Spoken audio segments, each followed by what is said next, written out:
Caught his maid secretly using his computer, the CEO was angry, but the lines of code left him froze.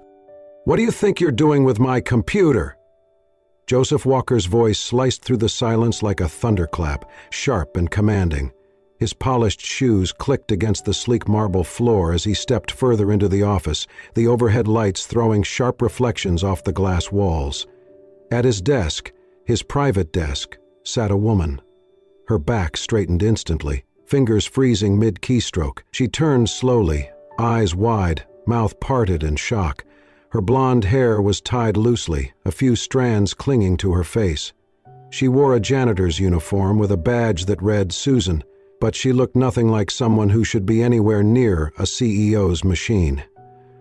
I'm sorry," Susan Brooks stammered, standing up so fast her chair nearly tipped. "I didn't mean to. There was an error in the server log, and I noticed the backup sequence was skipping cycles. I just thought if I could realign the timestamp." Joseph raised his hand, cutting her off. "You thought you could what?"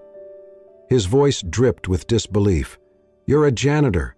You don't belong anywhere near this terminal." He moved forward, fingers already reaching for the intercom to call security, but something on the screen caught his eye. He froze. The lines of code she had just written weren't random.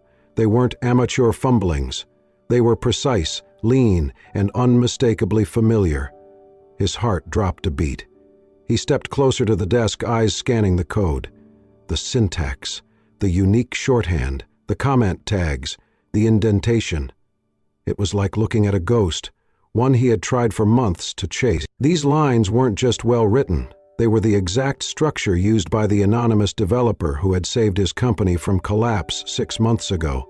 The security breach that nearly destroyed Walker Tech had been stopped by a last-minute patch, emailed in by someone who called themselves SB.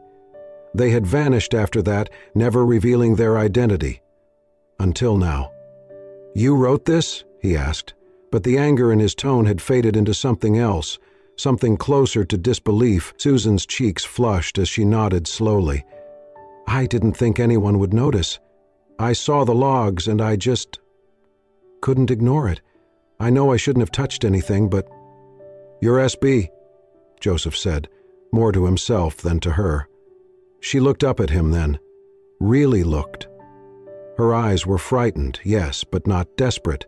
There was something steady behind them, a fire that hadn't quite gone out. "Yes," she said quietly. "Susan Brooks, SB." Joseph stared at her, his mind racing. He remembered the meetings with his IT department, the sleepless nights, the pressure from investors. No one could trace the origin of that patch. It had arrived like a miracle, and now it turned out it had come from the woman who emptied trash bins and wiped fingerprints from the conference table. "You're a janitor," he repeated, this time not as an insult but in confusion. "I wasn't always," she replied softly. "Before this, I was a software developer. Before, everything changed." Joseph leaned back slightly, eyes narrowing. "Changed how?" She hesitated, her shoulders tightening. "I had to walk away. It's complicated, but coding, it's what I do. Even now, even if no one sees it." He didn't answer. His mind spun, recalibrating everything he thought he knew about the people in his building, about her. He looked back at the screen, at the logic that had once saved him and was now being quietly typed by a woman who mopped the floors. "You shouldn't be here," he said, but the edge had completely left his voice. "I know," Susan said, her voice small. "Please, don't fire me. I just needed to help. That's all I was trying to do." He looked at her, at the trembling in her hands, at the fire still flickering in her eyes, and for the first time in a long while, Joseph Walker, CEO of Walker Tech, the man who never gave second chances, felt something shift. He stepped away from the desk, let his hand fall from the intercom. "I'm not firing you," he said slowly. "But tomorrow, noon, my office, you're going to tell me everything." Susan blinked in surprise. "You mean—" "I mean," Joseph cut in, his voice quieter now. "Someone like you doesn't just appear out of nowhere. And I want to know how the hell I didn't see you sooner." She didn't smile. but her shoulders eased just a little, and as he turned to leave, she looked back at the screen, her code still glowing quietly in the dark. Hope flickered. Joseph stood by the floor-to-ceiling window in his office, the Manhattan skyline glittering behind him. The city was quiet at this hour, but his mind was anything but. Behind him, Susan Brooks sat on the edge of the leather chair opposite his desk, her hands clasped tightly in her lap. The room felt colder now, as if it, too, was holding its breath. "You really were the one who wrote that patch?" he asked, not turning around. "Yes," Susan said softly. "Why didn't you come forward?" Her fingers tightened. "Because no one would have believed me. And if they had, they would have used it against me." Joseph turned to face her. His expression had softened, but there was still something calculating in his gaze. Not suspicion, just the kind of scrutiny that came from being someone who never left anything to chance. "Explain," he said, folding his arms. Susan looked up at him, her blue eyes clear, though her voice trembled at first. "I used to work at Vinitech," she began. "Junior developer, contract position. No degree, but I proved myself fast. I learned every system they let me near, stayed late, built tools no one asked for. I thought I was building a future." Joseph nodded slowly, saying nothing. "Then one night I discovered something," she continued, "a quiet little back door in their billing module. At first I thought it was a bug, but the more I traced it, the more I realized it was deliberate. Someone high up was redirecting funds, tiny amounts, from customer transactions into a private shell account." She swallowed hard, her voice growing steadier. "I reported it, quietly, through internal channels. I didn't accuse anyone, just asked for it to be reviewed." Joseph's jaw tensed. He could already see where this was going. "They thanked me for my diligence. A week later, my badge stopped working. My login credentials were revoked. I was escorted out with a box of my things and a warning not to speak to the press." Her laugh was bitter. "They made sure I wouldn't. Word spread fast. Every job I applied to after that, radio silence. I was labeled a risk, a whistleblower, a problem." Joseph stepped around the desk and leaned against it, arms still folded. "And the code you sent to us?" "I found the vulnerability in your system by accident," she said. "I was doing janitorial work here one night when I heard your engineers talking about how nothing they tried was working. I looked at the logs, I saw the flaw, and I knew I could fix it. So I did, from a public terminal, using a burner email. I didn't want credit. I couldn't watch another company crash when I knew how to stop it." Her voice cracked at the last sentence. She looked down at her hands. But when she looked up again, her eyes were filled not with regret but with fire. "No one believes someone like me could write real code," she said.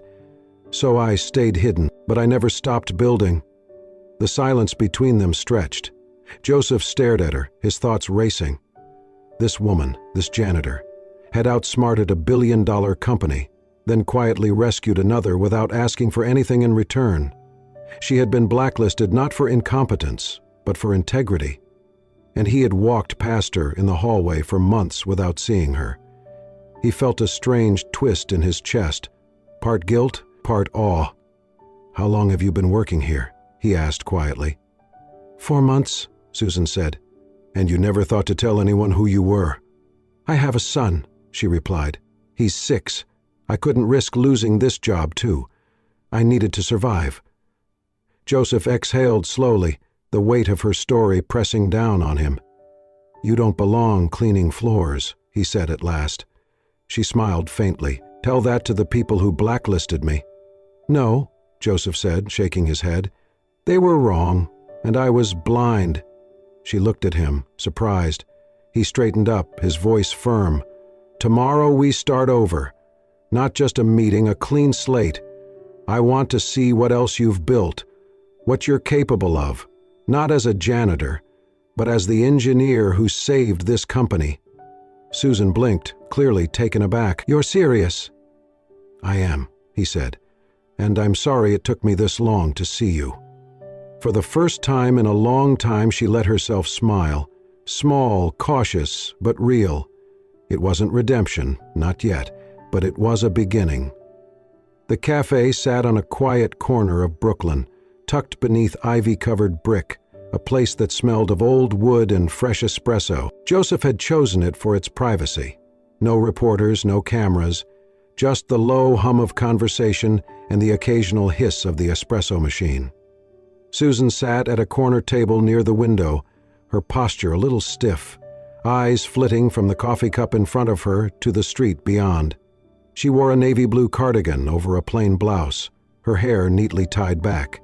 She looked every bit like someone still trying to fit into a world that had once turned its back on her. Joseph arrived right on time, dressed down in a charcoal sweater and jeans, a subtle departure from his usual tailored armor. He offered a small nod as he slid into the seat across from her. "Thanks for meeting me," he said. Susan gave a slight smile. "Not many CEOs invite their janitors out for coffee. Not many janitors write code that saves entire corporations," he replied, and her smile grew a fraction wider. They talked. For the first time, Joseph asked about her ideas, her approach to systems design, how she'd taught herself advanced cybersecurity without formal training.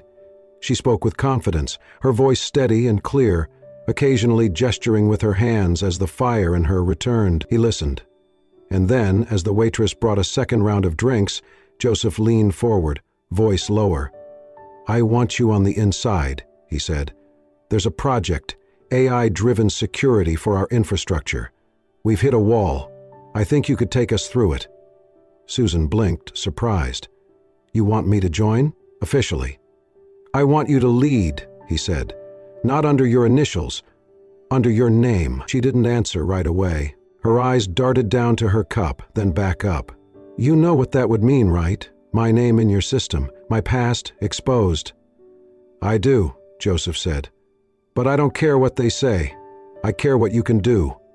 And just as she opened her mouth to respond, a familiar voice sliced through the warm air. "Tell me you're not serious." Both of them turned.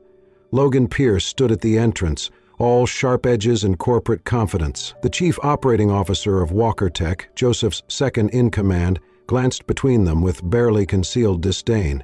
"You've got to be kidding me," he said, walking toward their table. "Her?" Susan's face froze. "Logan," Joseph said, his tone a warning. Logan ignored him.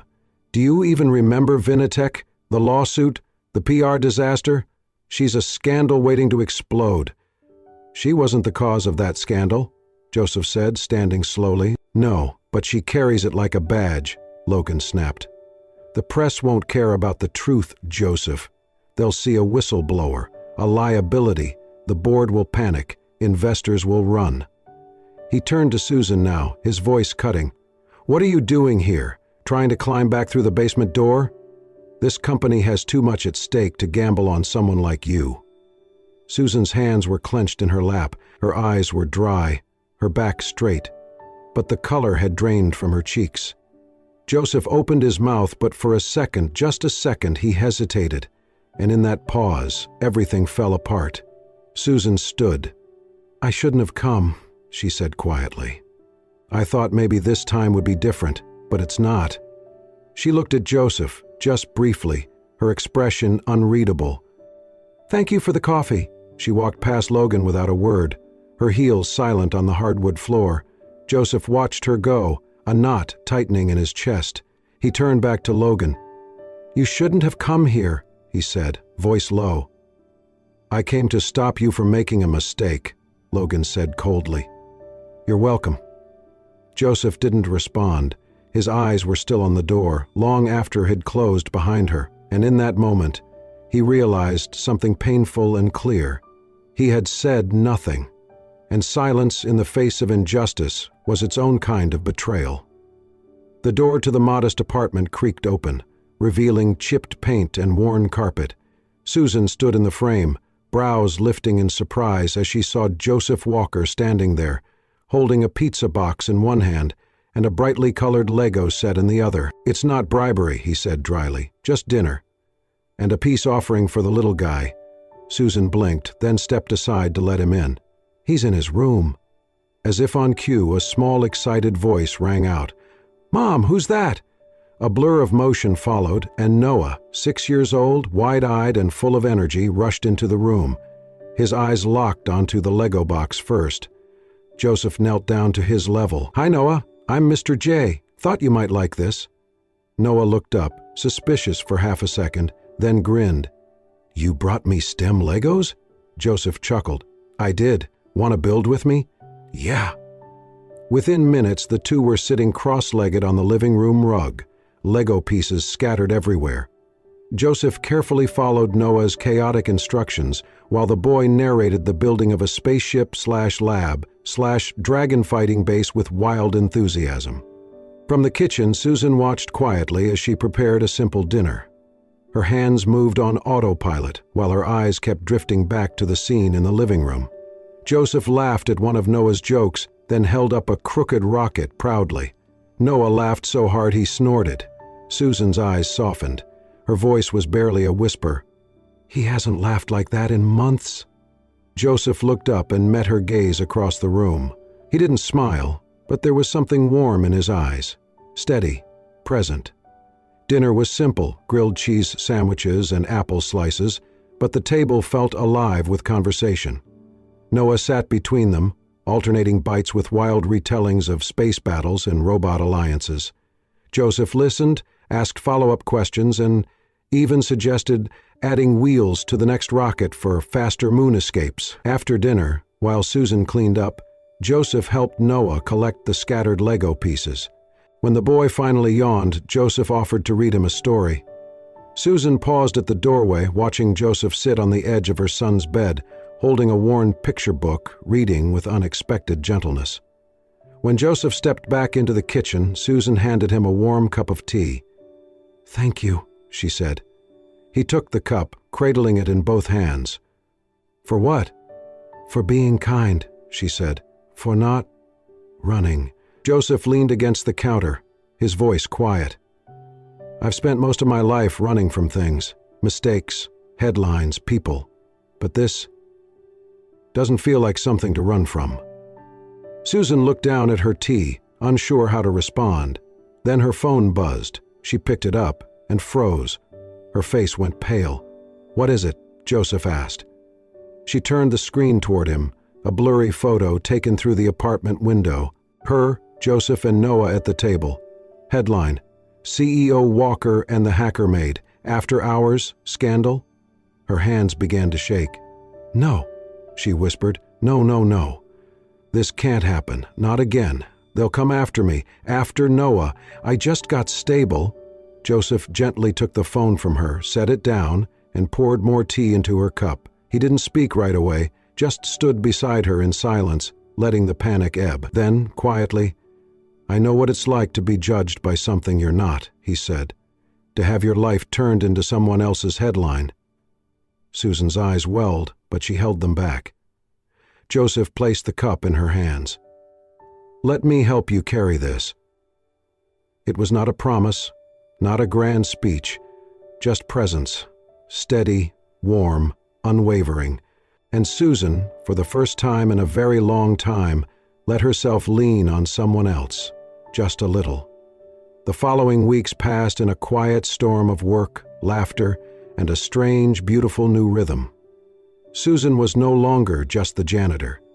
Under a temporary NDA and strict internal secrecy, she became an anonymous technical advisor on Walker Tech's most ambitious project, the AI Security Core. No one in the company knew who the mysterious SB really was, only Joseph and a few trusted engineers. But the results were immediate. Susan's code was precise, elegant, and unbelievably fast. The architecture she helped rebuild stabilized the entire infrastructure in record time. The core not only worked, it surpassed projections. Joseph's inner circle called it a miracle turnaround. He never said a word about her identity to anyone. One morning, Susan arrived at her desk, a tiny, unused server room that Joseph had quietly converted into her workspace, to find a new laptop waiting for her. Matte black, sleek, powerful. She opened the lid, The screen flickered to life, revealing a single line of text on a dark background. "This belongs to someone extraordinary. Build without fear." "No, she didn't cry, but her hand hovered over the keyboard for a long moment, fingers trembling ever so slightly, before she typed her first line of code on it. Outside of work, the bond between Joseph and Noah had grown effortlessly.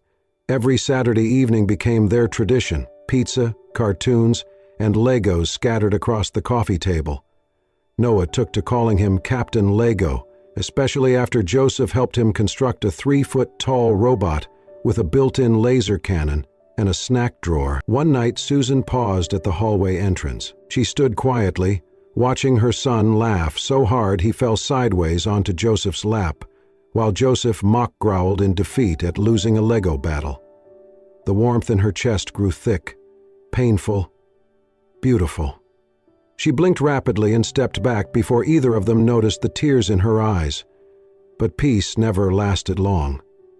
It came in the form of a memo, cold, formal, and devastating. Susan was being called for a clarification meeting with the Walker Tech board. Logan Pierce had quietly submitted a background file on her. Everything about her past at Vinatech, the whistleblowing incident, the blacklisting, the scandal. Joseph found out 30 minutes after the summons had been issued. He burst into the meeting room, document in hand. "Who signed off on this?" he demanded. Logan didn't flinch. "The board has a right to know who's shaping our most sensitive system." "She's the reason the system exists in the first place." "She's a risk," Logan said coldly, "and you're compromising this company by protecting her." That evening, Joseph drove straight to Susan's apartment. She was sitting at the table, staring at the printed letter in her hands. "They know," she said without looking up. "They're going to tear me apart." "No, they're not," he said firmly. "I'm handling it." She shook her head. "I can't do this again. I can't go through another round of questions and judgment and being made to feel like I don't deserve to be where I am."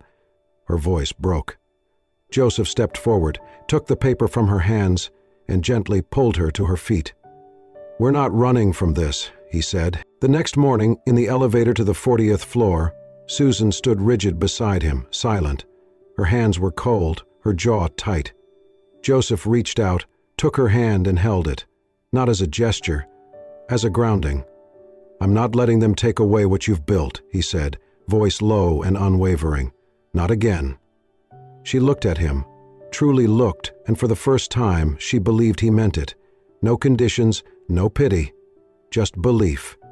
And it was that belief that kept her walking when the elevator doors opened and the room full of questions waited on the other side.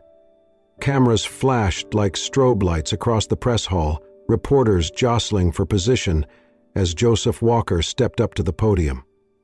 His face was composed, but his jaw was tight with resolve. Behind him, a large display showed the company's latest achievement: the AI Security Core. "What you see on this screen," he began, "wasn't built by chance. It wasn't the product of a boardroom or a committee. It was the work of one brilliant engineer, one whose name you don't know. Yet." He paused. The room leaned forward. "I'm here today to tell you the truth. The architect of the system that saved Walker Tech twice is Susan Brooks." A collective murmur rippled through the crowd. "She's not a scandal," he continued. "She's not a risk. She's a builder, a protector, and the future of our company." The headlines would run wild with it within the hour, but Joseph didn't care. The truth mattered more. That night, Susan sat curled up on her sofa, staring out the window at the lights of Manhattan. Her laptop lay untouched on the table beside her. Her hands fidgeted with the sleeve of her sweater. She hadn't said a word in hours. Joseph was sitting a few feet away, on the floor beside the open balcony door. The spring air drifted in, cool, calm, but not enough to settle her nerves. "I'm not ready," she finally whispered. "You are," he said gently. "What if they tear me apart? What if they twist everything again?" Joseph looked out into the city. "Years ago, before I founded Walker Tech, I was running IT for a private bank. One night the server went down. Hard. smoke, data loss, panic, everything. I lost $2 million in encrypted transactions. Gone. Susan glanced at him, surprised. People wanted me fired. I almost quit. But I stayed. I built something better. He turned to face her. We don't always get second chances, he said. But you made your own. That's strength. Susan looked down at her hands. I don't feel strong. You don't have to feel it, he said. You just have to show up. The next morning, the courtroom was packed. Attorneys, executives, media personnel buzzing like bees. Vinitech's lawyers were confident, polished, and armed with years-old accusations and technical jargon. Their case, Susan Brooks had illegally accessed and modified proprietary software while employed there. When it was her turn to testify, Susan stood straight. Calm, clear, she presented her original code, time-stamped, documented, and backed by log history. She explained every line, every function, every intention behind the architecture. Then she pulled up her development timeline, proving that her patch, the one she sent anonymously to WalkerTech, had been built from scratch on her personal laptop, long after she left Vinitech. The opposing counsel tried to rattle her with accusations and hypotheticals, but she stayed grounded, her voice unwavering. When she stepped down from the stand, there was a hush, and then the judge ruled. Motion to dismiss, granted. Case closed. Outside, the steps of the courthouse were swarmed with cameras. Joseph reached for Susan's arm, ready to guide her through, but she paused and turned to the crowd. I'm not here to clean up anyone's mess, she said, voice firm. I'm here because I built something that mattered, and I won't hide anymore. Flashes popped, questions flew. She raised her hand. And for the record, I don't work for Joseph Walker, she added. I work with him. Inside the building, behind the glass doors, Joseph watched her. Pride welled up in his chest, tight and raw. Not just pride in what she had accomplished, but in who she had become. She didn't need saving. She never had. But he was honored, deeply honored to walk beside her now. When she turned back to him, her eyes met his, and for a single breath in the chaos, it was just the two of them again. Equal, and finally, seen. The main hall of the National Tech Conference pulsed with anticipation. Rows upon rows of professionals, investors, and engineers filled the seats, their eyes fixed on the stage. Logos of global tech giants blinked across massive LED screens. But tonight, all eyes were waiting for one person. Backstage, Susan Brooks stood in the wings, clutching a simple note card in one hand. She wore a tailored navy blue blazer, her blonde hair pinned neatly back. No badge labeled her as guest or support.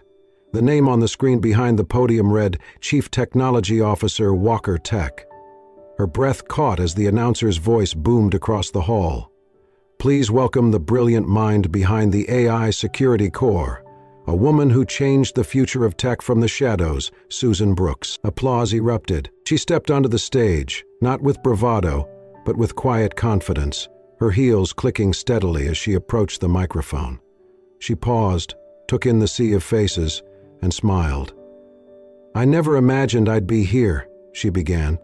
Not because I doubted my work, but because I was told over and over that someone like me didn't belong. She held the silence for a moment. I used to be a janitor, not metaphorically, literally. I cleaned the offices of the very people designing systems I knew I could improve. I wasn't invisible because I had nothing to offer. I was invisible because no one ever asked if I did. A hush fell over the crowd. I didn't have a degree. I didn't have connections. I had a son to raise, a past I couldn't erase, and code I wrote at night while he slept. She looked down at the card in her hand, then folded it quietly and placed it in her pocket. I built in silence, but I never stopped building. Her voice strengthened. And today, I'm standing here not as a token, not as an exception, but as proof that brilliance doesn't come with a title, and courage doesn't wait for permission. A pause. Talent has no title. Courage needs no permission. For a heartbeat, no one moved. Then the entire room rose to its feet. Applause thundered, People clapped, cheered, some even wiped their eyes. The headlines would come quickly, "The Invisible Engineer Who Changed the Game." But in that moment, Susan wasn't thinking about news cycles or tech blogs. She was thinking about the woman she used to be, and the little boy waiting for her backstage. An hour later, Susan walked through the quiet hallway behind the main stage. She passed bouquets, handshakes, congratulations. She finally stepped into the private lounge where Joseph sat on a couch, his coat draped over his shoulder, and in his arms, Noah slept soundly, curled against his chest, a half-finished juice box still clutched in one small hand. Joseph looked up as she entered. He didn't say a word, just smiled. Susan crossed the room slowly. Her heels no longer clicked. They barely made a sound. She stopped beside him, looking down at the man who had waited, held, stayed. Then, gently, she placed a hand on his shoulder. Her eyes were soft, full. "You stayed the whole time?" she whispered. "Wouldn't miss it for the world," he murmured, careful not to wake the boy. She nodded, then sat beside him, close. No words were needed after that, not tonight. The leaves in Central Park had turned to gold and fire. Crisp autumn air rustled through the trees, scattering little bursts of color along the winding path. The late afternoon sun dipped low behind the skyline, casting a golden hue over everything it touched.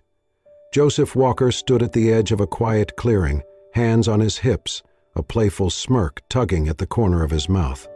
"You sure about this, buddy?" he asked. Noah, bundled in a puffy red jacket and full of uncontainable energy, bounced in place. "Oh, 100%, the boy shouted. "First one to the bench wins." Joseph glanced at the nearby bench where Susan sat watching them, arms crossed, smiling. "All right," Joseph said. "On your mark. Get set. Go." Noah took off like a rocket. Joseph ran after him, but just enough. He slowed a little when Noah looked back, then exaggerated his stumble on a patch of leaves. Noah squealed with delight as he reached the bench first and turned triumphantly. "I win! I'm the fastest!" Joseph, panting dramatically, collapsed onto the grass beside the path.